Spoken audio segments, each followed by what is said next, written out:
اعوذ باللہ من الشیطان الرجیم بسم اللہ الرحمن الرحیم ان اللہ وملائکتہ یصلون علی النبی یا ایھا الذین آمنوا صلوا علیہ وسلموا تسلیما قال اللہ تبارک و تعالی فی القرآن المجید اعوذ باللہ من الشیطان الرجیم بسم اللہ الرحمن الرحیم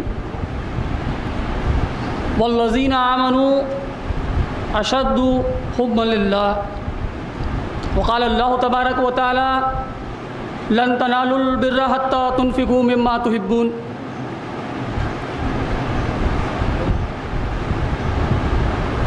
معزز مرشدین کرام،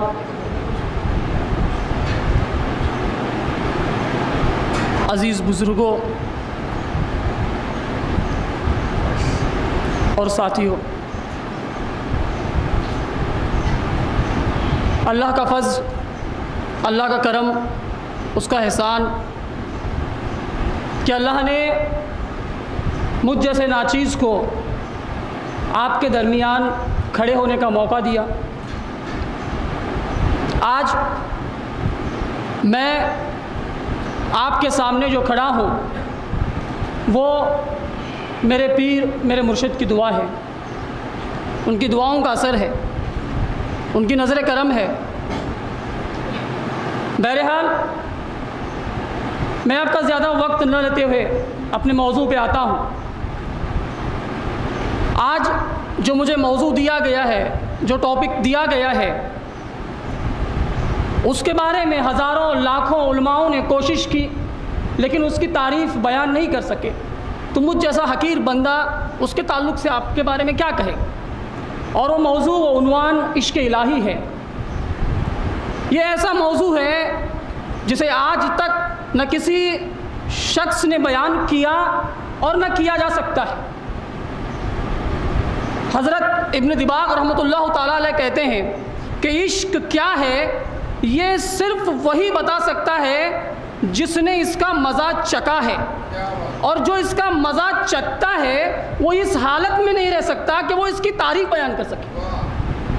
لیکن بہرحال اللہ تبارک و تعالیٰ نے قرآن حکیم میں ارشاد فرمایا کہ والذین آمنوا اشد حبا للہ، جو ایمان والے ہیں وہ اللہ سے شدید ترین محبت کرتے ہیں۔ اللہ نے ایمان والوں کی صفت بیان فرمائی کہ جو ایمان والے ہیں وہ اللہ سے شدید ترین محبت کرتے ہیں، شدید ترین محبت کرتے ہیں۔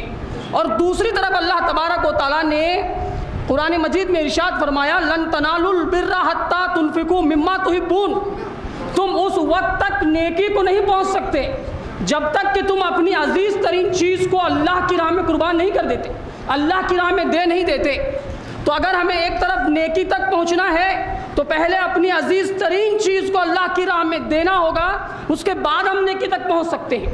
اور دوسری طرف اللہ تبارک و تعالیٰ نے ایمان والوں کی صفت بیان فرمائی کہ ایمان والے وہ ہیں جو اللہ سے شدید ترین محبت کرتے ہیں۔ آئیے حضرات ہم دیکھتے ہیں کہ محبت کہتے کسے؟ دراصل صوفیہ کے پاس محبت اور عشق یہ دو الگ اصطلاح میں استعمال کرتے ہیں۔ امام غزالی علیہ رحمت نے ارشاد فرمایا کہ اگر ہمارا کسی چیز کی طرف طبعی میلان ہوتا ہے تو اسے محبت کہتے ہیں، اور اگر یہ محبت حد سے تجاوز کر جائے، شدید ترین بن جائے، تو یہ محبت جو ہے وہ عشق میں تبدیل ہو جاتی ہے، یہ محبت عشق میں تبدیل ہو جاتی ہے۔ اور محبت کا جو مادہ ہے وہ حب ہے، حب۔ اور حب کسے کہتے ہیں؟ عربی کے اندر اس بھرے ہوئے مٹکے کو کہتے ہیں، برتن کو کہتے ہیں جو پانی سے لبالب پوری طرح لبریز بھرا ہوا ہو، اسے حب کہتے ہیں۔ یعنی اب اس مٹکے کے اندر جو پانی ہے نا وہ پوری طرح لبالب بھرا ہوا ہے۔ اب اگر باہر سے کوئی پانی وہاں گرائے گا یا آنے کی کوشش کرے گا تو اندر جو پانی موجود ہے وہ باہر کے پانی کو اندر آنے نہیں دیتا بلکہ گرا دیتا ہے۔ ایسے بھرے ہوئے مٹکے کو حب کہتے ہیں۔ اب جس کا دل اللہ تبارک و تعالیٰ کی محبت سے اس طرح بھر گیا ہو کہ اب کسی اور کی محبت اس کے اندر نہ سما سکے تو ایسے دل کو محبت کہتے ہیں، اس دل کو محبت والا دل کہتے ہیں کہ اب یہاں پہ جو ہے کسی اور کی محبت سما ہی نہیں سکتی، سما ہی نہیں سکتی۔ اسی لیے اس کو محبت کہتے ہیں۔ حضرت جنید بغدادی علیہ رحمت نے کہا کہ محبت کو محبت اس لیے کہتے ہیں کہ یہ دل کے اندر کی تمام دوسری دیگر محبتوں کو محو کر دیتی ہے اور صرف ایک ذات کی محبت اپنے اندر رہنے دیتی ہے۔ اس چیز کا نام محبت ہے، یہ محبت ہے۔ تو آج جو میرا جو عنوان ہے، جو جیسے میں نے آپ کو بتایا، وہ عشق الہی ہے۔ آج ہم اس چیز سے کوسوں دور ہیں۔ یہ عشق الہی تھا جس نے حضرت ابراہیم علیہ السلام کو نمرود جیسے بادشاہ کے سامنے کھڑا کیا۔ یہ عشق تھا، یہ عشق کی آگ تھی جو نمرود کے آگ پر بھاری پڑ گئی۔ نمرود نے ایسی آگ جلائی، ایسی آگ جلائی کہ کئی کلومیٹر اوپر اگر کوئی پرندہ اڑتا تو جل بھن کر نیچے گر جاتا۔ ایسی آگ میں حضرت ابراہیم علیہ السلام کو ڈالا گیا، ایسی آگ میں۔ لیکن آپ اللہ کے عاشق تھے، اللہ کے خلیل تھے۔ حضرت جبرائیل امین علیہ السلام نے کہا، اے اللہ اس وقت زمین پر یہی ایک ابراہیم تیرا نام لینے والا ہے اور یہ بھی آگ میں ڈالا جا رہا ہے، تو تیرا نام کون لے گا؟ اے اللہ کیا ہم اس کی مدد کریں؟ تو اللہ نے جواب دیا، دیکھو میں تمہیں نہیں رکوں گا، اگر میرا خلیل میرا ابراہیم چاہتا ہے کہ وہ تم جو اس کی مدد کرو تو تم جاؤ اور مدد کرو۔ حضرت جبرائیل آتے ہیں، حضرت ابراہیم علیہ السلام سے پوچھتے ہیں کہ کیا میں آپ کی کچھ مدد کروں؟ تو آپ نے کہا کہ مجھے تیری کچھ ضرورت نہیں ہے، مجھے تیری ضرورت نہیں ہے۔ آخر میں آپ نے کہا کہ کم از کم اللہ سے دعا کر لیجئے کہ وہ آپ کو اس آگ سے بچا لے۔ اس نے کہا، ابراہیم علیہ السلام نے کہا کہ میرا رب جانتا ہے میرے ساتھ کیا کیا جا رہا ہے، میرا رب جانتا ہے میرے ساتھ کیا کیا جا رہا ہے۔ یہ عشق کی آگ تھی۔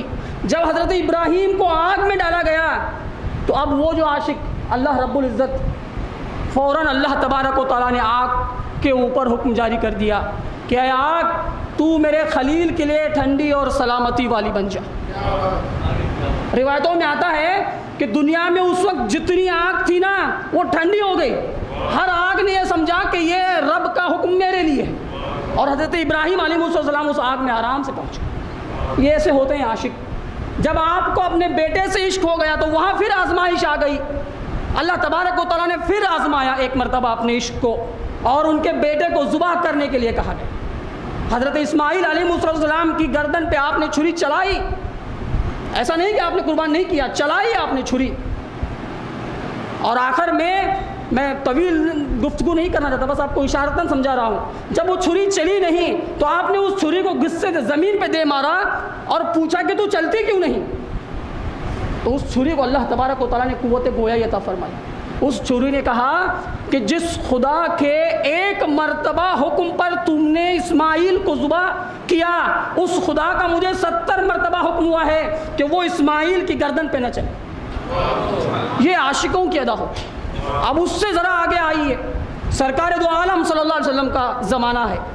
اللہ کے رسول حضرت محمد عربی صلی اللہ علیہ وسلم، میں نے بتایا نا آپ کو کہ جس دل میں اللہ کی محبت، اللہ کا عشق آ جاتا ہے، اب وہاں کسی کے لیے نفرت باقی نہیں رہتی، وہاں صرف محبت ہوتی ہے، وہاں صرف محبت ہوتی ہے۔ حضرت حمزہ رضی اللہ تعالیٰ عنہ جو سرکار دو عالم صلی اللہ علیہ وسلم کے عزیز چچا، آپ بڑی محبت کرتے تھے حضرت حمزہ رضی اللہ تعالیٰ عنہ سے۔ جب آپ کو شہید کیا گیا، آپ کی شہادت کا معاملہ بھی بڑا عجیب ہے۔ آپ کے کان کاٹ دیے گئے تھے، آپ کے ہاتھ کاٹ دیے گئے تھے، یہاں تک کہ ہندا نے جو ہے آپ کے کلیجے کو نکال کر کچا چبایا تھا۔ اللہ کے رسول نے جب اپنے چچا کی یہ حالت دیکھی، کثرت سے رونے لگے۔ آپ کو اتنی تکلیف ہوئی کہ آپ نے حضرت حمزہ کی جنازے کی نماز 70 مرتبہ پڑھی، 70 مرتبہ پڑھی۔ لیکن جب اسی ہندا نے اسلام قبول کرنے کے لیے ہاتھ آگے بڑھائے تو اللہ کے رسول نے جو ہے اسے بھی معاف کر دیا۔ کیوں؟ کیونکہ ان کے دل میں اللہ کی محبت تھی، اب وہ کسی اور کی نفرت آ ہی نہیں سکتی۔ حضران مجلس، یہ عشق الہی جو ہے نا، یہ بڑی عظیم چیز ہے، یہ ہر کسی کو جو ہے نصیب نہیں ہوتی۔ اللہ جسے چن لیتا ہے اسے اس کے عشق کی توفیق ہوتی ہے، اسے عشق کی توفیق ہوتی ہے۔ آج ہم اس عشق والے مذہب سے بڑے دور ہیں، اور خاص طور پہ جو ہماری مہدویہ جماعت جو ہے، اسے جتنے بھی مورخوں نے یاد کیا نا، وہ عاشقان الہی کے نام سے یاد کیا۔ تذکرہ اٹھا کر دیکھ لیجئے، مولانا ابوالکلام آزاد ہماری قوم کا تذکرہ کرتے ہوئے جہاں بھی لکھتے ہیں تو پہلے عشق اور عاشق کا نام لکھتے ہیں، اس کے بعد ہماری قوم کا تذکرہ کرتے ہیں۔ عاشقان الہی کہا، کہا کہ میں جب ان لوگوں کا تذکرہ پڑھتا ہوں تو مجھے ایسے لگتا ہے کہ ملائے اعلیٰ کے فرشتے ہیں جو زمین کی پاکی کے لیے نازل کیے گئے۔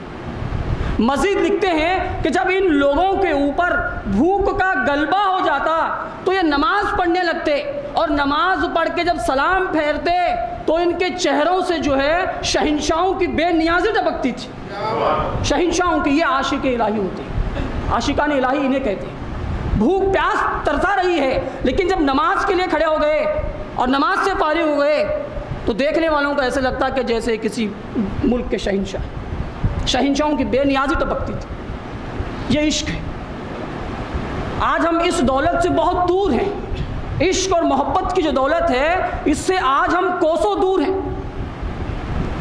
حضرت امام مہدی موعود علیہ السلام، حضران مجلس، آپ اللہ کے خلیفہ ہیں، اللہ کے خلیفہ ہیں۔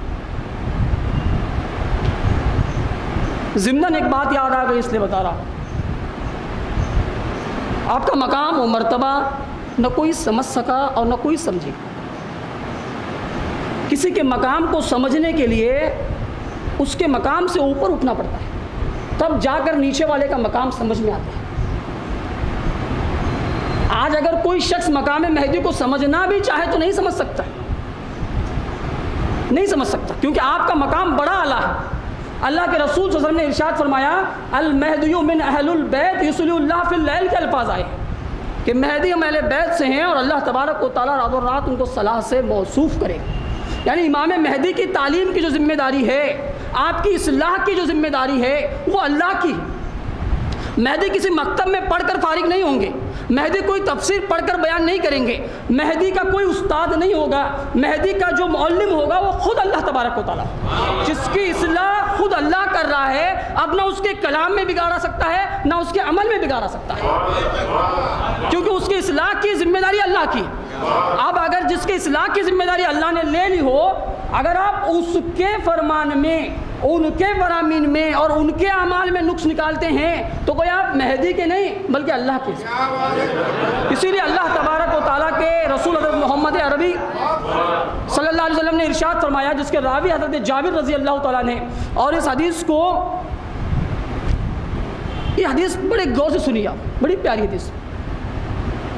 اس کو جو ہے مولانا اندر شاہ کشمیری نے جو ہے اپنی کتاب میں روایت ہے، نزول مسیح اور علامت قیامت، انہوں نے کتاب لکھی ہے، اس کا ترجمہ ہوا اس کے حاشیے پہ کہ حضرت جابر رضی اللہ تعالیٰ نے روایت فرمایا، سرکار دو عالم صلی اللہ علیہ وسلم ارشاد فرماتے ہیں کہ جس نے مہدی کا انکار کیا اس نے اس وحی کے ساتھ کفر کیا جو مجھ پر نازل ہو رہی ہے۔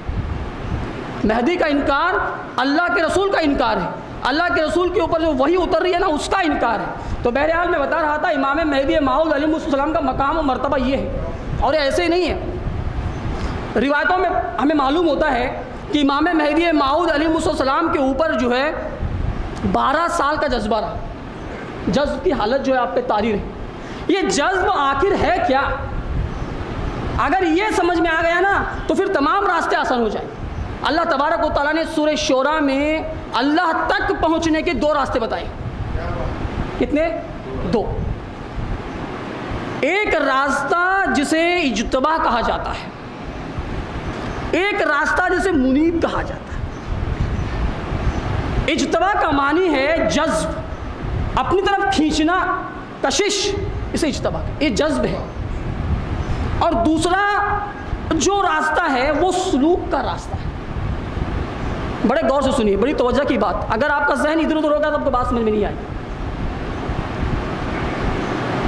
مہدی موعود کو مراد اللہ کیوں کہتے ہیں میں آپ کو یہ بتانے جا رہا ہوں۔ یہ 2 راستے ہیں، اللہ اپنی محبت ان 2 راستوں سے عطا فرماتا ہے۔ ایک راستہ ہے جذب کا اور ایک راستہ ہے سلوک کا۔ جذب سے مراد کیا؟ اللہ چند بندوں کو چن لیتا ہے اور اپنی قدرت سے ان کو اپنی طرف کھینچ لیتا ہے، کسی عمل کی ضرورت نہیں ہوتی، یہ جذب ہے۔ یعنی اللہ ان کو اپنی طرف کھینچ لیتا ہے۔ یہ اللہ کے پسندیدہ بندے ہوتے ہیں، اور چند بندے ہوتے ہیں جو اللہ کی طرف ریاضت سے، عبادت سے پہنچنے کی کوشش کرتے رہتے ہیں، اللہ ان کے لیے راستے آسان کر دیتا ہے، وہ اللہ تک پہنچ جاتے ہیں۔ جذب میں جو بندہ ہوتا ہے وہ اللہ کی مراد ہوتا ہے، اور سلوک میں جو بندہ ہوتا ہے نا وہ اللہ کا مرید ہوتا ہے۔ یہاں امام مہدی موعود علیہ السلام اللہ کی مراد ہیں، اس لیے آپ کو مراد اللہ کہا گیا۔ اللہ تبارک و تعالیٰ نے چنا، اپنی طرف جذب کیا، 12 سال تک جذبے کی حالت میں رہے۔ یہ جذبہ کیا ہے؟ آپ کو مثال کے طور پر سمجھاتا ہوں جذبہ کسے کہتے ہیں۔ اللہ کی تجلی ہوتی، اللہ کی تجلی ہوتی، 12 سال مسلسل۔ حاضران مجلس، مصر میں جب عظیم قحط پڑا، یہ بات حضرت خواجہ بندے نواز کے دراز رحمۃ اللہ تعالیٰ نے اپنے ملفوظات میں روایت فرمائی ہے کہ مصر میں جب ایک بڑا عظیم قحط پڑا، یہ بات میں اس لیے بتا رہا ہوں کہ امام مہدی موعود کا جو جذبہ جو تھا، تقریباً 7 سال تک آپ نے کچھ کھایا پیا نہیں۔ اب یہ کس لیے بتا رہا ہوں آپ کو بعد میں سمجھ میں آئے گا کہ مصر میں جب قحط پڑا نا، کھانے اور پینے کے لیے کچھ موجود نہیں تھا۔ حضرت یوسف علیہ السلام ہفتے میں 1 مرتبہ اپنا چہرہ لوگوں کو دکھاتے تو لوگ دوسرے ہفتے تک بنا پانی کے اور بنا کھانے کے بس ان کے چہرے کو تکتے رہتے۔ جب حسن یوسف کا یہ حال ہے کہ اگر کوئی 1 مرتبہ دیکھے تو ہفتہ تک اسے نہ کھانا یاد آئے نہ پانی یاد آئے، تو اب اس رب یوسف کو اگر کوئی دیکھ لے اور اسے 7 سال تک کھانا پانی نہ یاد آئے تو یہ کوئی بڑی بات نہیں، کوئی بڑی بات نہیں۔ یہ جذب ہے، یہ جذب۔ حضرت موسیٰ علیہ السلام، یہ تاثیر ایسی ہوتی ہے جذب کی کہ بیان کرنے سے باہر۔ کوہ طور پہ پہنچے، ایک تجلی ہوئی، اللہ کا دیدار ہوا، 40 دن تک بے ہوش رہے۔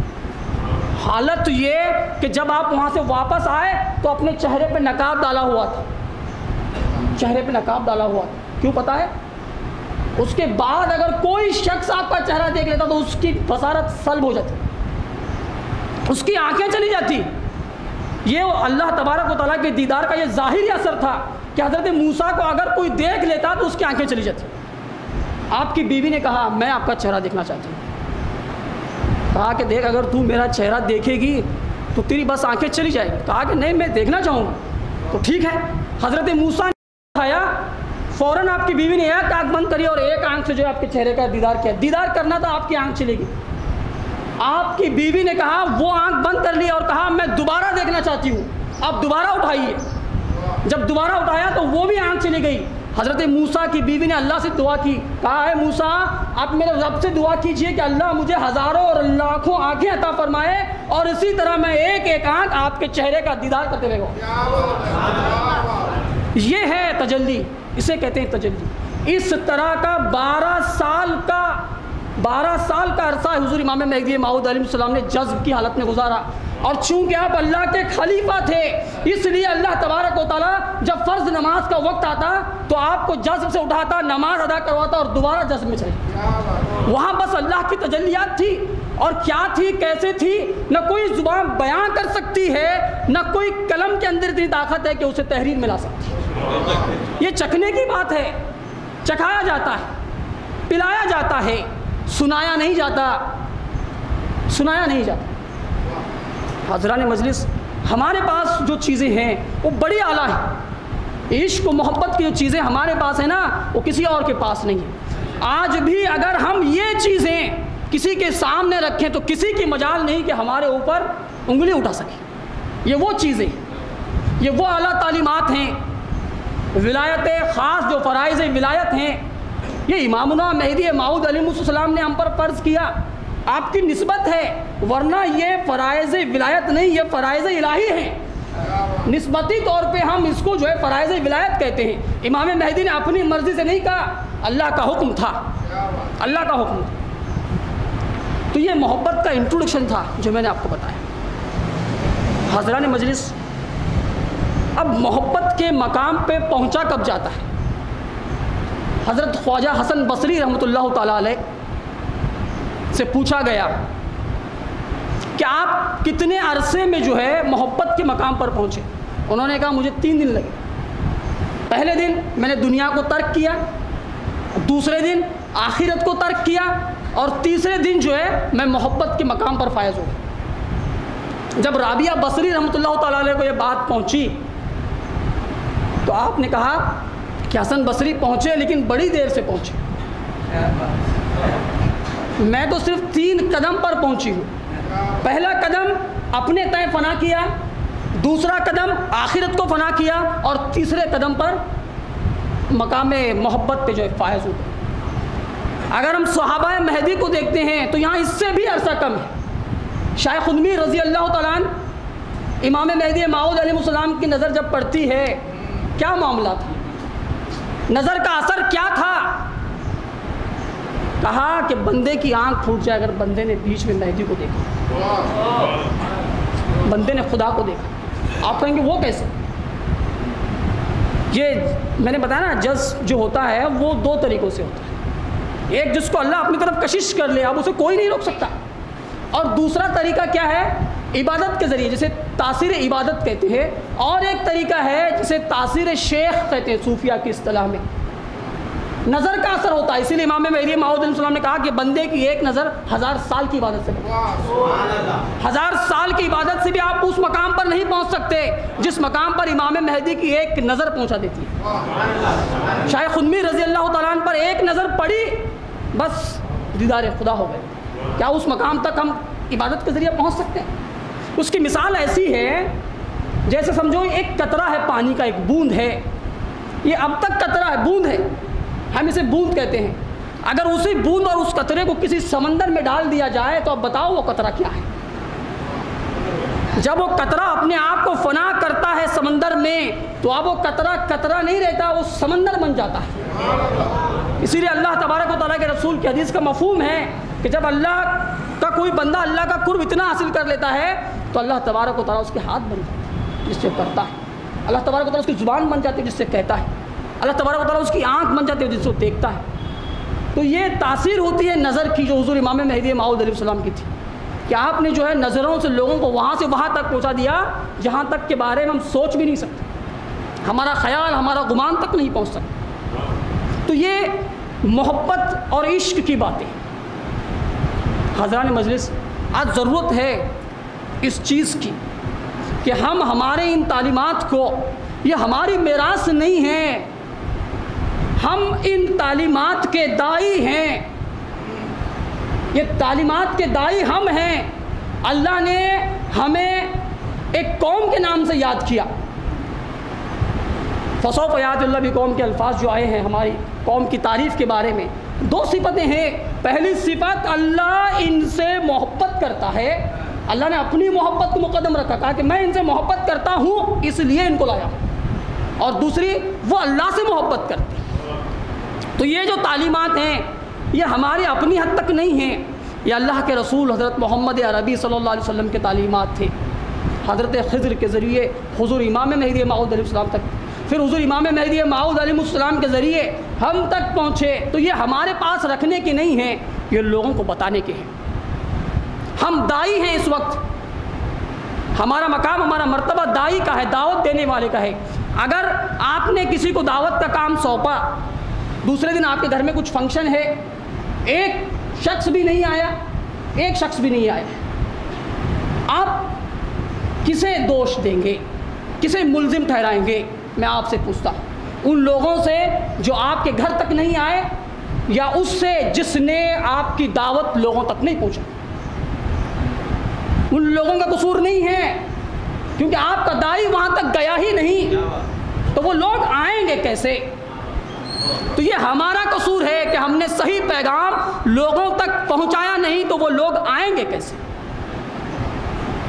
داعی کے لیے جو سامنے مدعو ہوتا ہے نا، اس کے اوپر نظر کرم ہونی چاہیے، دشمن کی نہیں۔ حضرت امام زین العابدین رضی اللہ تعالیٰ کا ایک واقعہ سنا رہا ہوں میں آپ کو کہ محبت کسے کہتے ہیں۔ ایک شخص بھاگتا ہوا آپ کے پاس آیا، کہنے لگا حضرت مجھ پر جو ہے یزید نے قتل کا فتویٰ دے دیا، قتل کرنے کا، آپ مجھے کسی طرح بچا لیجیے۔ آپ نے اسے پناہ دے دی، تھوڑے دن تک رہا، آپ نے اس کی بڑی خدمت کی، کھلایا پلایا ہر چیز۔ اب وہ واپس ہونے لگا، دوبارہ بھاگتے ہوئے روتے ہوئے آپ کے پاس گیا، پوچھا حضرت کیا آپ مجھے پہچانتے ہیں؟ آپ نے روتے ہوئے کہا ارے مردود، میں تجھے کیسے بھول سکتا ہوں، تو وہی ہے جس نے میرے باپ پر تلوار چلائی، تم وہی ہو جس نے میرے معصوم علی اصغر پر تلوار چلائی، میں تمہیں کیسے بھول سکتا ہوں؟ تمہاری تلواریں اور تم دونوں یاد ہیں۔ وہ دنگ ہو گیا، وہ دراصل یزید کا فوجی تھا اس وقت جو امام حسین کے خلاف تھا، لیکن جب آ کر پناہ مانگا تو امام زین العابدین نے اسے بھی پناہ دی. اس نے پوچھا حضرت یہ کیا معاملہ ہے؟ کہا وہ تمہارے اخلاق تھے، یہ ہمارے اخلاق تھے. وہ تمہارا طریقہ، یہ ہمارا طریقہ ہے. یہ ہے جب ایسے واقعات پڑھتے ہیں تو سمجھ میں آتا ہے کہ نماز میں اللہم صلی علی محمد کے بعد وہ آل محمد کیوں کہا جاتا ہے. یہ آل محمد تھے جن کے ذریعے اسلام پھیلا ہے، یہ ان کا صدقہ ہے، یہ ان کا طفیل ہے. آج ہم کیا کر رہے ہیں؟ ہم کس مقام پر کھڑے ہیں؟ جس قوم کو داعی بن کر لوگوں تک دعوت پہنچانی تھی، اگر وہی قوم زمین پکڑ کر بیٹھ گئی تو اس دعوت کو لوگوں تک پہنچائے گا کون؟ پانی اگر رکا ہوا ہے چاہے جتنا ہو، اس کے اوپر صاف پانی کا اطلاق نہیں ہوتا. بہتا ہوا پانی اگر تھوڑا ہی کیوں نہ ہو، وہ پانی صاف ہے، پینے کے لیے قابل ہے، دھونے کے لیے بھی قابل ہے. جب تک ہمارا پانی ہجرت کے طور پہ بہتا رہا، دعوت کا کام چلتا رہا. آج ضرورت ہے. اور کسے کہتے ہیں؟ حاضران مجلس امام سفیان ثوری علیہ رحمت. بتا رہا ہوں محبت کسے کہتے ہیں، کیونکہ عنوان یہی ہے. آپ نے اپنے امی سے کہا امی میں اللہ کی راہ میں نکلنا چاہتا ہوں، آپ مجھے اجازت دے دیجیے. کہا بیٹے ٹھیک ہے جا نکل. گئے نکل کے 19 سال کے بعد رات میں دروازہ کھٹکھٹایا جاتا ہے. اندر سے بڑھیا پوچھتی ہے کون؟ کہا امی میں تمہارا بیٹا سفیان. ایک بیٹے تھے، 19 سال کے بعد واپس آئے ہیں، رات کا وقت ہے. دروازہ کھٹکھٹایا، پوچھا، بڑھیا نے اندر سے کہا امی میں تمہارا بیٹا سفیان ہوں. وہ مالی اولیاء تھی. کہنے لگی بیٹا اللہ کی راہ میں ایک بار جو چیز دی جاتی ہے وہ لی نہیں جاتی. اب تیری اور میری ملاقات قیامت میں ہوگی. آپ کو پتہ ہے اللہ تبارک و تعالیٰ نے آپ کو کیا مقام دیا تھا؟ ایک مرتبہ ابو سفیان ثوری رحمۃ اللہ تعالیٰ علیہ جو کعبے میں بیٹھے ہوئے تھے.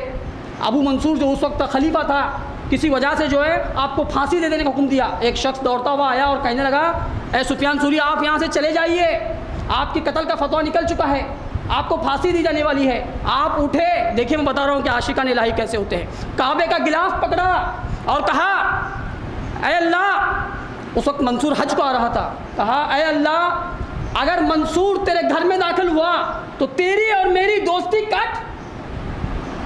یہ کیسی دوستی؟ بندہ اللہ سے کہہ رہا ہے اللہ اگر منصور تیرے گھر میں داخل ہوا تو تیری اور میری دوستی کٹ. یہ محبت کا اعلیٰ مقام. اور ہوا بھی ایسے، کعبے کے اندر چھوڑیے، منصور حرم کے اندر بھی داخل نہیں ہو سکا اس کی روح قبض کرنے کے. یہ عاشقان الہی ہوتے ہیں. اللہ کی ذات میں جو اپنے آپ کو فنا کر دیتے ہیں، پھر وہ دوسری چیز کی طرف جو ہے غور و فکر نہیں کرتے. دوسری چیز کی طرف غور و فکر نہیں کرتے. حضور امام مہدی موعود علیہ السلام آپ نے توحید کی اعلیٰ تعلیمات دی، عشق الہی کی اعلیٰ تعلیمات دی. محبت کسے کہتے ہیں صحیح معنوں میں آپ نے سمجھایا. عشق کسے کہتے ہیں صحیح معنوں میں آپ نے سمجھایا. قرآن میں اب تک لوگ پڑھ رہے تھے، راز رموز پڑھ رہے تھے، گرامر پڑھ رہے تھے. آپ نے کہا نہیں، قرآن کو عشق نامے کے طور پہ پڑھو، تب جا کر سمجھو گے.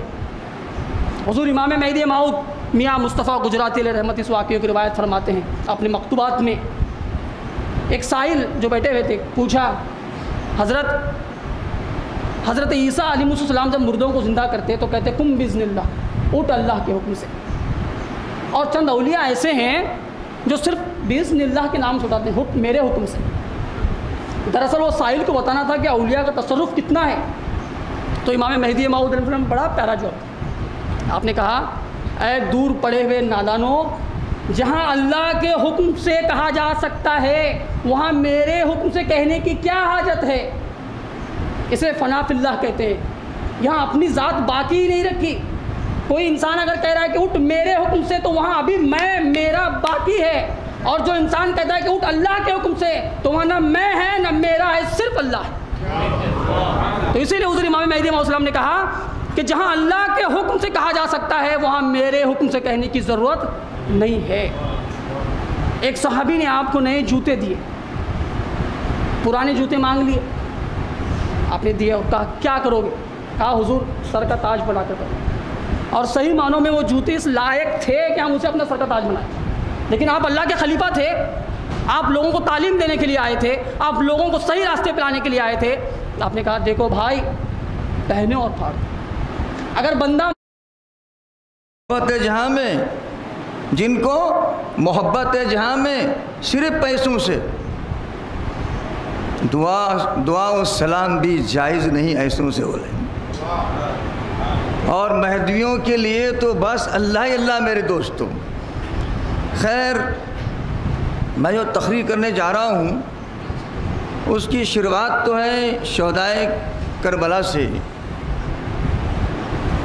کیونکہ خان صاحب کے ذریعے میں آیا ہوں یہاں، اور میں جاتے ہیں ایک بار کہا تھا کہ مجھے ایک بار تقریر کرنی ہے، تو میں سمجھتا ہوں کہ مجھ پر قرض تھا، آج اسے میں ادا کر رہا ہوں.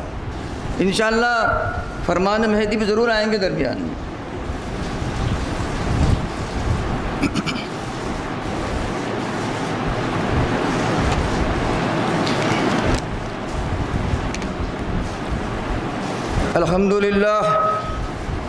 الحمدللہ نحمد و نصلی علی رسول الکریم والمہدی الموعود علیہ الصلاۃ والتسلیم وعلی آلہ وصحبہ اجمعین.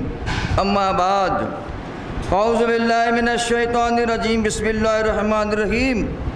ولا تقولوا لمن يقتل في سبيل الله اموات بل احیاء ولکن لا تشعرون. اللہ تعالیٰ کا فرمان کہ اللہ کے لیے، اللہ کی راہ میں جو مارے جاتے ہیں وہ مردہ نہیں ہیں، قتل ہونے کے بعد مردہ نہیں ہیں، زندہ ہیں، اس لیے کوئی شہید ہیں، مگر کیا کریں اسے ہر کوئی سمجھ نہیں سکتا. بولے شعور کے معنی وہی ہے.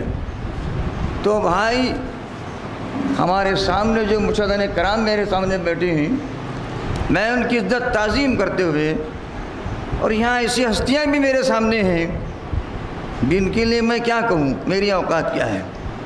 اتنا کہوں گا کہ آپ تمام کی نوازشوں کے بعد، سننے کے بعد مجھے طلب کیا جا رہا ہے، یہ بہت اللہ کے بعد آپ کو مجھ پر احسان ہے. تو بھائی، اللہ تعالیٰ کا جو فرمان شہدائے کرام کے لیے ہے کہ وہ زندہ ہیں، تو اس لیے کہنے والے نے کیا پیاری بات کہی. دیکھیے، کربلا شہداء نے کربلا کے لیے کہا کہ وہ نور بن کر فضا میں رہتے ہیں. شہید بن کر الگ بات، نور بن کر فضا میں رہتے ہیں. شہید زندہ ہیں، کربلا میں رہتے ہیں. ارے بھائی، ہم مہدوی جب کسی بھی جلسے میں جاتے ہیں، چاہے سیرت کے ہو، چاہے شہادت کے ہو، چاہے کہ اولیاء کرام کی شان میں ہو، بولنے جاتے ہیں، اللہ کا فضل و کرم، ہمارا انداز ایک نرالا ہوتا ہے. ورنہ ہمارے لیے کیا کیا الزامات نہیں ہیں. یہ تو صرف یہ مہدی مہدی کہتے ہیں، بھائی دوسرا ان کو معلوم ہی نہیں. بولے نعوذ باللہ من ذالک، لا حول ولا قوت ایسے خیالات پر. اگر وہ نہ ہوتا، اگر ایسا خیال تمہارا درست ہے، تو شہدائے کرام کے تعلق سے ہم یہ کہ اس طرح شان سے نہیں کہتے تھے کہ وہ نور بن کر فضا میں رہتے ہیں، شہید زندہ ہی کربلا میں رہتے ہیں. تو اصل کیا چیز بھائی، امام حسین رضی اللہ تعالیٰ نبی کے نواسے نے کیوں ایسی شہادت کو قبول کرتے ہوئے اپنے معصوم بچوں کو تک کربلا میں کٹوا دیا؟ کیا تھا وہ جنگ کا معاملہ؟ کیا تھا؟ امام حسین صلی اللہ کیا آپ تخت چاہتے تھے کہ تاج چاہتے تھے؟ کیا چاہتے تھے؟ کچھ نہیں بھائی، کچھ نہیں. آپ کو صداقت پیاری تھی، شریعت پیاری تھی، دنیا کے بدلے دین پیارا تھا، اور پھر جھوٹ کے بدلے سچ بڑا آپ کو پیارا تھا. اور یزید کو یہی بات جو ہے ناگوار تھی کہ نبی کا نواسہ سچ بولتا ہے اور مجھ میں جو باتیں وہ ظاہر کرتا ہے، جنہیں دشمن بن گیا. بولتے ہیں نا، حق بات اگر کہہ دوں تو بری لگتی ہے. بہت زمانے کی بات میرے دوستوں بولے، حق بات اگر کہہ دوں تو بری لگتی ہے، جیسے کہ دل پہ، جیسے کہ کلیجے پہ چھری لگتی ہے. بولے یزید کے کلیجے پہ چھری لگ گئی، صداقت کی یاد رکھیے. دشمن بن گیا، طرح طرح کی شبیدہ بازی. پہلے تو حضرت امام حسن کو جو ہے بڑی سازش کے ساتھ جو ہے زہر کے دے کر شہید کر ڈالا، اور پھر اس کے بعد ان کا پیچھا اس لیے کیا کہ امام حسین تو بہت سنجیدہ قسم کے آدمی تھے، مگر حسین بڑے جلالی ہیں اور بڑے صداقت نواز ہیں، ان کو بھی ختم کیا جائے نہیں تو میرا کیا ہوگا، میرے تخت کا کیا، میرے تاج کا کیا، میرے آج کا کیا، میرے کل کا کیا. بولے وہ تخت تاج کو سوچ رہا ہے. تو اس لیے کہتے ہیں میرے دوستو، ایک انداز پیش کر رہا ہوں میں. اس نے بار بار یہ کہا اپنے ہمواریوں کے ذریعے، جاؤ امام حسین کو کہہ دو، ارے کیوں میرے پیچھے پڑے ہو، میری تعریف کرو، میرے ہاتھ پر بیعت کرو، بولو، اور میں ان کو مالا مال کر دوں گا اور میں میرے خزانہ کے منہ کھول دوں گا. بولے تو وہ کہ لالچ میں نہیں آئے، اس کے لالچ میں نہیں آئے، کہہ دیا کچھ نہیں تیرا، یہ تو سب فانی ہے. تو اس لیے ایک شہیدان کربلا کا عاشق لکھتا ہے، یزید بولا امام حسین کو، یزید بولا کہ دولت نہیں تو کچھ بھی نہیں. سنیے نظم کے ٹکڑے ہیں. یزید بولا جو دولت نہیں تو کچھ بھی نہیں، تو حسین بولے جو عزت نہیں تو کچھ بھی نہیں. بولے کیا تیری عزت ہے، سب کچھ تیرے پاس ہے لیکن وہ نہیں ہے جو اللہ کو پسند ہے. بولتے ہیں یزید بولا جو دولت نہیں تو کچھ بھی نہیں، تو حسین بولے جو عزت نہیں تو کچھ بھی نہیں. تو یزید بولا ادھر مال و خزانہ ہے، تو حسین بولے کہ نانا کو منہ دکھانا ہے. بولے تو پھر یزید بولا ادھر برچھیاں اور بھالے ہیں، تو حسین بولے ادھر سر کٹانے والے ہیں. بولے تو پھر یزید بولا میں سب کو خلاف کر دوں گا، مال پیسہ دے کر، لالچ دے کر. یزید بولا میں سب کو خلاف کر دوں گا، تو حسین بولے میں ان کو معاف کر دوں گا. بولے تو پھر یزید بولا میں حاکم ہوں، جبر کرتا ہوں، تو حسین بولے میں سید ہوں، صبر کرتا ہوں. بولے تو میرے دوستو سیدان کرام، سیدین جو ہوتے ہیں صبر کے علم بردار ہوتے ہیں، صبر کے شہدائی ہوتے ہیں، صبر لے کر اٹھتے ہیں، دوسروں کو سبق سکھاتے ہیں، اور ان کے اندر اللہ پروردگار صبر بھی دیا ہے. اور صداقت پر آ گئے تو گردن کٹا دیں گے لیکن صبر کا دامن نہیں چھوڑے گا. رکھیے یہی بات تھی، کربلا تک پہنچ گئی. اب میں جلدی وہاں آ رہا ہوں اس لیے کہ شہدائے کربلا کی جو داستان ہے کئی دنوں کی ہے بھائی. اگر میرے جیسا آدمی بولتا رہا تو کئی دن لگیں گے. میں کئی دن تمہیں بولوں گا لیکن آپ سننے والے بیٹھیں گے تھوڑی. اب ہر بات میں وقت کو دیکھا جا رہا ہے، ہر بات میں وقت کو دیکھا جا رہا ہے.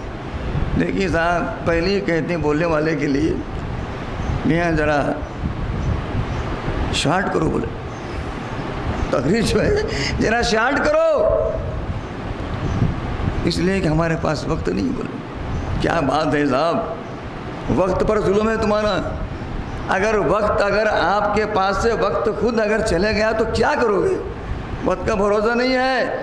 تو بہرحال کوئی بات نہیں، ہمارے پاس مہدی کے پاس آج اللہ پروند کو وہ شوق دیا ہے. سنتے ضرور ہیں، جھومتے ضرور ہیں اور بولتے ضرور ہیں، اور کچھ بولنے پر آ گئے نا، یہ ہم جیسے مقرر ہیں کچھ باقی نہیں رہتا. یاد رکھیے بولے وہ رات کو جانے کے بدلے دن کو بھاگ کو جانا پڑتا ہے. یہ بھی ان کے پاس صداقت ہے. بولے اچھے برے کو سمجھنے والی ملت کا نام مہدیہ ملت. یاد رکھیے بولے بکواس سننے کے عادی نہیں ہیں، تقریر سننے کے عادی ہیں. ہماری قوم ملت بکواس سننے کی عادی نہیں، تقریر سننے کی عادی ہے، اور تقریر میں اثر چاہتی ہے، تاثیر چاہتی ہے.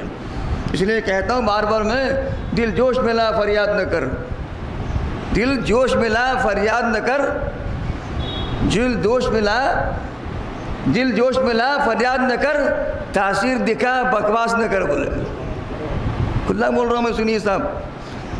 اللہ پاک پروردگار. تو پھر وہ کربلا تک پہنچ گئی بات، اور وہاں جانے کے بعد دیکھیے یہ صرف گنے چنے 72 کے لوگ، وہ بھی حضور کے آل کے، ان کے خاندان کے لوگ، باقی سب جو امام حسین کے ساتھ جو نکلے تھے، چلیے ہم آپ کے ساتھ ہیں، چلیے ہم ساتھ میں کلمہ کیا دیکھ لیں گے کیا ہے، بولے کوفہ جانے کی تیاری میں آ گئے تو ایک مقام ایسا ہے معلوم ہے ان کو کہ یہ سازش ہے، یزید کے لوگ مجھے یہاں لا کر کرنے جانے والے ہیں اور قتل کرنے والے ہیں۔ تو انہوں نے دیکھا، بولے میرا جو ہوا میرے ساتھیوں کو نہیں ہونا۔ انہوں نے قیام کیا اور رات کے تو خطبہ دیا، اور دینے سے پہلے کیا کیا، دیکھیے یہ ہے سید، چراغ کو گل کر دیا، اندھیرے میں بولنے لگے، بولے دیکھو وہ بات نہیں ہے جو ہم سن کر آئے تھے، اب آنے والے کیا تھے، محسن جب خلیفہ بنیں گے ہم بھی گورنر بنیں گے، نائب بنیں گے، پیسے ملیں گے، دوست آئے ہوئے بہت لوگ تھے، ساتھی ہو مگر ساتھی ہو میرے دوستو، ہیر سوال ساتھی ساتھی نہیں ہوتا، دغا باز ہوتا ہے، رکھیے۔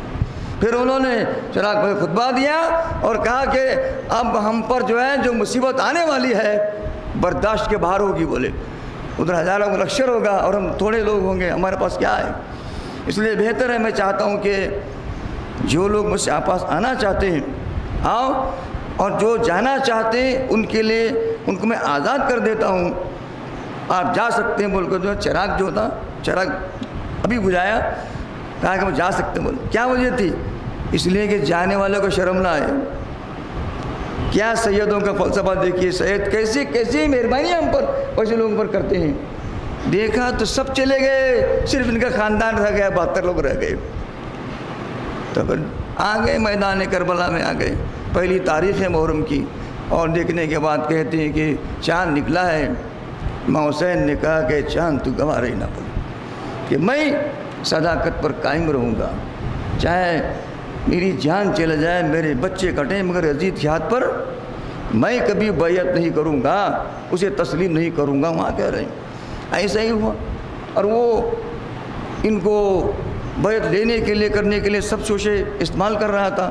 آ کر جنگ کے وقت آ گیا، آپ یہ تو کہتے ہیں 10 تاریخ تک جنگ چلتی رہی، ہر روز ان کے بیٹے بھتیجے سب کٹتے رہے، سب ان کے سامنے لاشیں گرتے رہے۔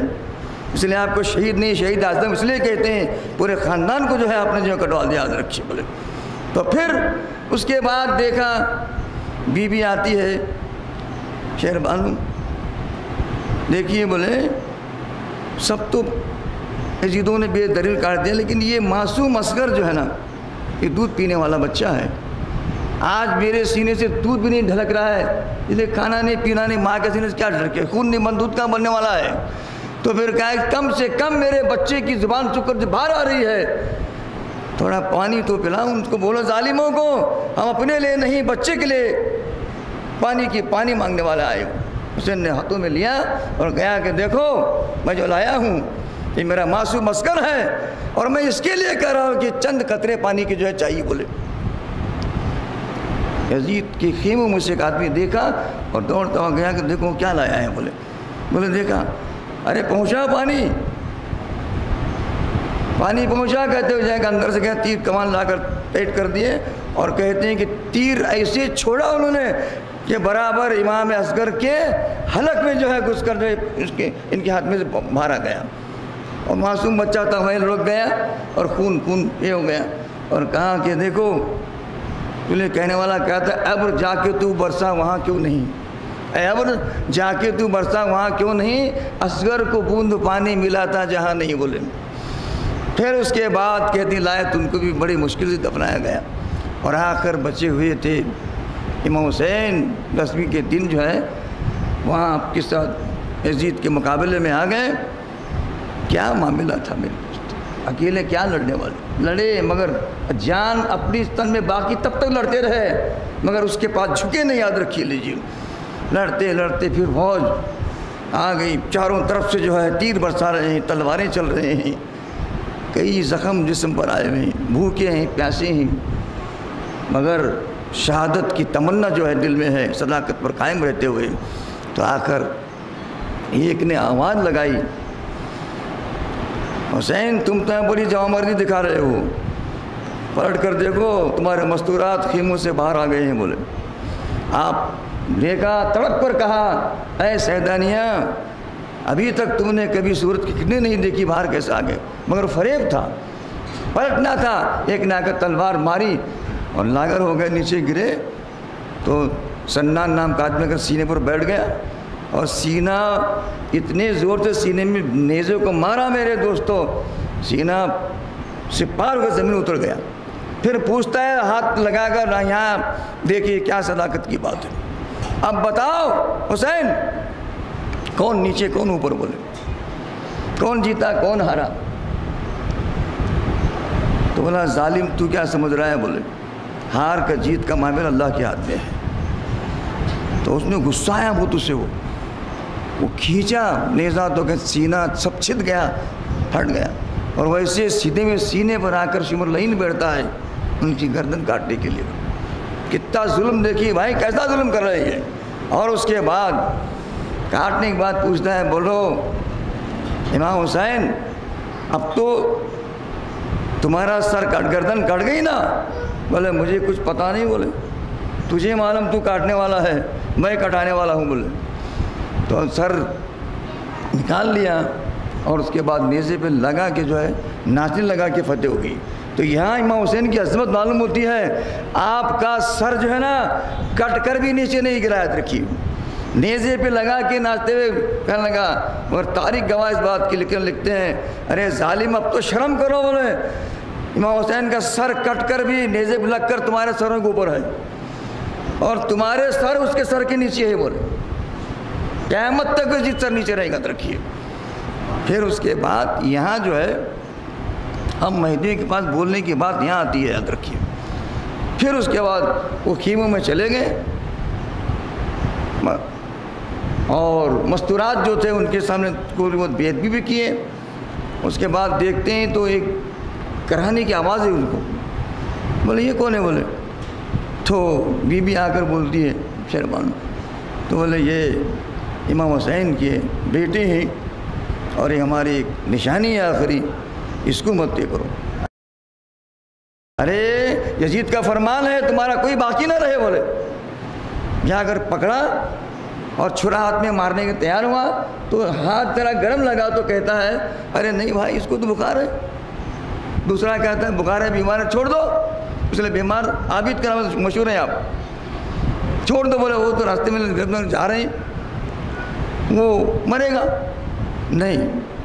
یہاں جو ہے نا تاریخ مہدیوں کے لیے یاد رکھنے کی بات ہے، اللہ پاک پروردگار زین العابدین رضی اللہ عنہ بچانے کا مقصد کیا تھا؟ تو حضور پاک حضرت محمد صلی اللہ علیہ وسلم نے فرمایا ہے کہ مہدی موعود جو ہوگا، مہدی جو ہوگا میری آل سے ہوگا، اور وہ بھی کاٹ دیے جاتے تو مہدی کہاں آتے؟ اور امت کو ہلاکت سے بچانے والا کون تھا؟ یہ فلسفہ اس کے اندر ہے۔ پھر آپ رہیں درمان کو درم جانے کے بعد بہت اس کے واقعات ہیں، پر اصل بات یہ ہے کہ آپ کے اللہ آپ کو اس لیے زندہ رکھا، اسلام کے آنے کی بات، پھر اولیاء کرام جتنے آئے دنیا میں وہ آپ کے حال میں سے ہیں۔ تو مثلا ابھی خواجہ معین چشتی رحمت کی بات لیجئے، اگر وہ نہ آتے تو کہ ہندوستان میں اسلام آتا؟ یہ ساری بات اللہ کی طرف سے ہو رہی تھی، اس لیے اللہ پروردگار جو کرنا چاہتا ہے وہ کر لیتا ہے، اور بے صبر بندہ زیادتی کرنے کے بعد اس کے بدلے میں جو ہے اللہ اس کا بدلہ دیتا ہے۔ تو بہرحال اس کے بعد ایک دور آیا، مسلمان اکثر جو ہے یزید پر لعنت پڑھنا شروع کر دیے، اور لعنتیں بولنا شروع کر دیے، کتابوں میں آتا ہے۔ تو یہاں میں فرمان مہدی ایک بول کر آپ کے سامنے سے رخصت ہو رہا ہوں۔ کیا تو امام علیہ السلام کے پاس بات آ گئی تو بتائیے یزید پر لعنت کرنا کیسا ہے؟ تو کیا کہا آپ نے؟ کیا جواب دیا؟ بے شک کرو نہیں کہا آپ نے؟ ارے بھائی جو جڑ ہے اس کو کاٹنے کو دیا آپ نے، کہا یزید پر لعنت کرنے سے بھی اپنے نفس پر لعنت کرنا بہتر ہے۔ بولے نفس پر لعنت کرو، اس لیے کہ یزید بذات خود وہ نہیں تھا، اس کے نفس نے اسے بھڑکا دیا۔ بولے اس کے نفس نے اسے بھڑکا دیا، تخت اور تاج کا دیوانہ بن گیا اور آل رسول کو بھی نہیں سمجھا ہے۔ بولے کیا میرے آقا کا فرمان؟ فرامین تو بہت ہیں میرے دوست، یاد رکھیے، مگر آپ ایک فرمان ایسے ہیں، چھوٹی سی بات ایک ٹکڑا رہتا ہے، اور کوئی لکھنے والا لکھے تو ایک کتاب بن جاتے تھے۔ رکھی بولے وہ میرے آقا کے فرامین کے اندر جو ہے نا بات ہے۔ تو اس لیے ہمارا کام یہ ہے کسی کو دیکھ کر جو ہے نا ایک دم اس کو لاحول پڑھ لینا، برا کر دینا۔ امام علیہ السلام کی تعلیمات تو نہیں ہے، بلکہ برے کو برا ہے تو بولے برے کو قریب کرو، حضور کا فرمان ہے، اور اس کی برائی کو دور کرو بولے۔ تو آج ہم مہدیوں کے لیے یہ ضروری ہے کہ سب سے بڑی خرابی جو ہم میں آ گئی ہے وہ کیا ہے دیکھنے کی ضرورت ہے۔ دوسروں کو لڑنے کی ضرورت نہیں ہے، دوسروں کے لیے کچھ بولنے کی ضرورت نہیں ہے۔ آج ہم اپنی اصلاح کی ضرورت ہے، اپنے کام کی اچھے کام کرنے کی ضرورت ہے، اور تب کہیں چل کر ہم مہدی بن کر زندہ رہ سکتے ہیں۔ اور اس کے بعد یاد رکھیے کہ اللہ پاک پروردگار ایک بار پھر مہدیت کی تاریخ جو ہے جسے کہتے ہیں اس کو اجاگر کرے گا۔ اس پر اسے کام کرنے کی ضرورت ہے، محنت کی ضرورت ہے، اور اسے ہجرت کی ضرورت ہے، تبلیغ کی ضرورت ہے، ہجرت کی ضرورت ہے۔ اور ہجرت کے لیے سب سے پہلے ہمارے حضرت کی ضرورت ہے بولے۔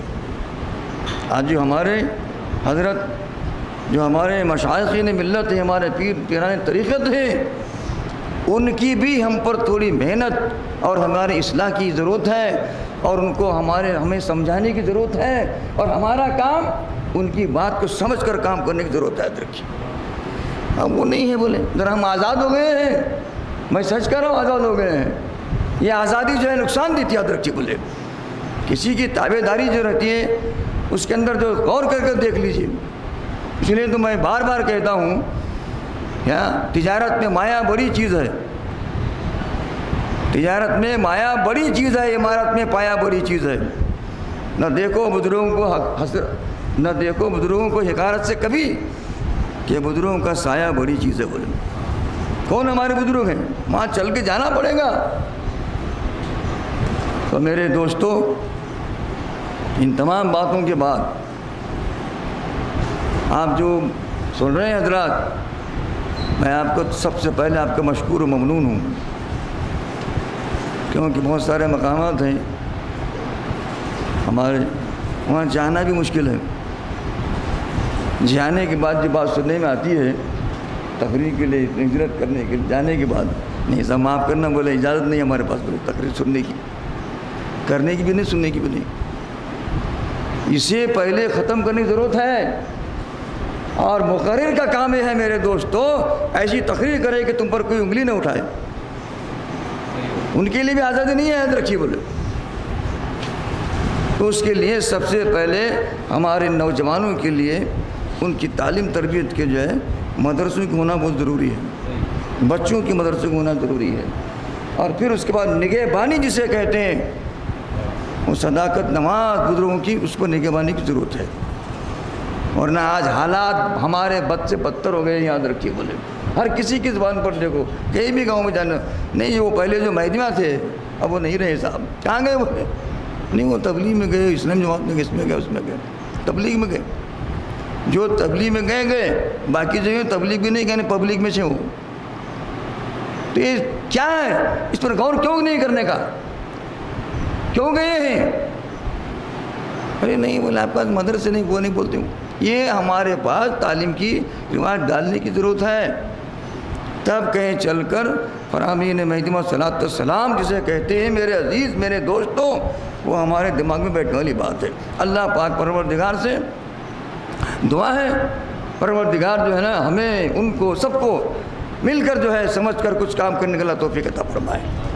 اور ہمارے نعمت اللہ خان صوفی صاحب ایک نوجوان جو اس سے ایسے ادارے نکال کر جو ہے اس کو قائم کیے ہیں، اور ان جیسوں کو باہر سے بلا رہے ہیں، یہ بھی معمولی بات نہیں اندر کی بولے۔ تو میں اور میرے مقرر ہمارا میر مہدی، میں دونوں کی طرف سے سب سے پہلے میں آپ کا شکر ادا کرتا ہوں، اور تنظیم کا جسے کہتے ہیں ترقی کے لیے ہم دعا کرتے ہیں، ہمارے مقام پہنچ کر جو اس کی تشہیر کرتے ہیں۔ ابھی خان صاحب کو میرے گاؤں بلایا ہوا تھا، پوچھ لیجیے، دیکھ کر آئے، تقریر کر کے آئے ہیں۔ تو ایسے ہر مقام پر کو ایسے لوگ بلانے کی ضرورت ہے۔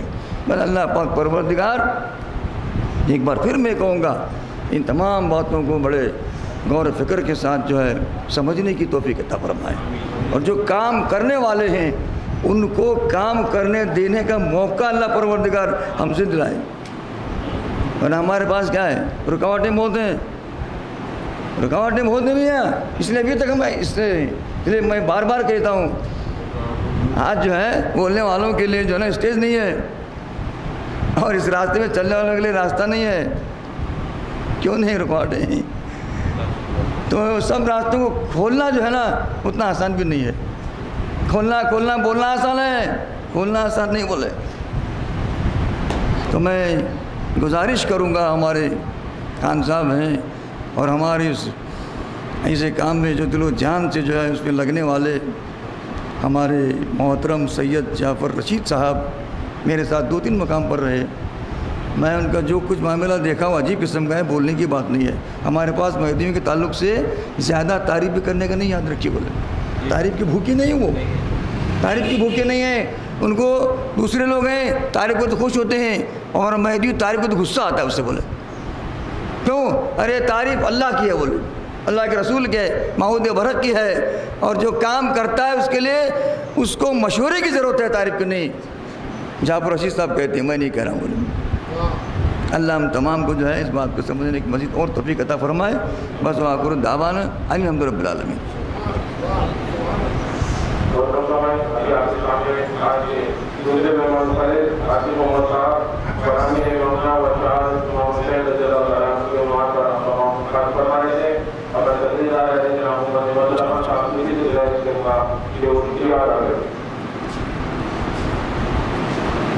سب سے پہلے یہ آخر بندہ پروردگار عالم کا شکر بجا لاتا ہے کہ آج کے اس پر آشوب دور میں، مصروف ترین دور میں بھی پروردگار عالم نے ہم سب کو دینی اجتماع میں شرکت کی توفیق عطا فرمائی.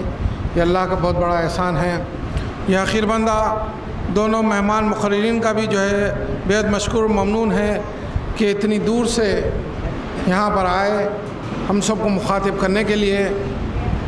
تمام سامعین کا بھی یہ آخر بندہ بہت مشکور و ممنون ہے کہ آپ سب یہاں پر آئے، اس دینی اجتماع کو کامیاب بنائیں.